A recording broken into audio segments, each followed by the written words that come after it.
former Florida Director of Emergency Management. He joins us now. Thank you very much, sir, for joining us. So just how bad is this, and what are you seeing and hearing?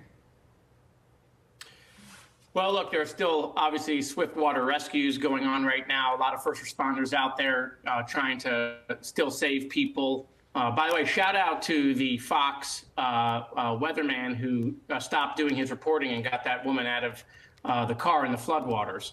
And so that's what's still going on in a bunch of areas. But then in other areas, they're out there doing damage assessments right now to determine, how bad things are. In Florida, there are some counties that dealt with storm surge, Pinellas, Manatee, in the Tampa area as well. And then obviously you're talking about, unbelievable historic storm surge and wind, in, Perry, Taylor County, Madison, Levy, Dixie County. My prayers are with the people up there. They've just been hit hurricane after hurricane, 3 storms. This is the 3rd one they've gotten, Dahlia, Debbie, and now Helene. And so this storm, I think, is going to go down in history as a storm that had caused historic damage in Florida and in Georgia. And we're still waiting to hear about rivers that are going to be cresting in the Carolinas. So there are a lot of people that are not out of the woods yet.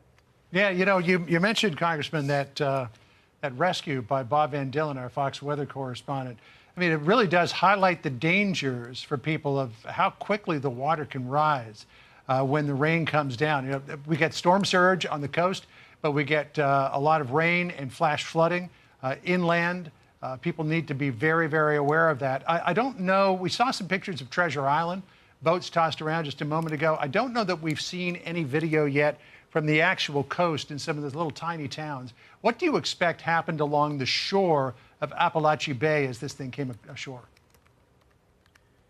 Well, look, they're talking about upwards of 15 feet of storm surge. So, if people did not evacuate those homes, I'm deeply concerned about them. We've already heard about 21 people losing their lives in a combination of all of the states. But I'm deeply worried about the people who, if they stayed, if they didn't listen, that sort of storm surge is up to the 2nd level. You have homes out there that, don't necessarily weren't built after Hurricane Andrew, dealing with hurricane code. You have mobile homes. And so, those are the people that we're going on checking on right now. I saw the pictures out of Treasure Island. Obviously, storm surge damage, you can't see it once the waters recede. You then have to go home to home, which they will do in their damage assessments to see how many homes were actually damaged, where the water got into, how high it got into. And then when that happens, those homes have to be gutted, down to the studs. All the drywall, all the carpet, all that stuff's got to come out.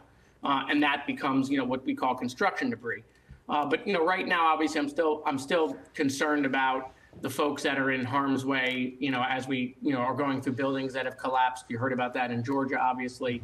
And so we're still in the very early phases of what I would call the immediate response.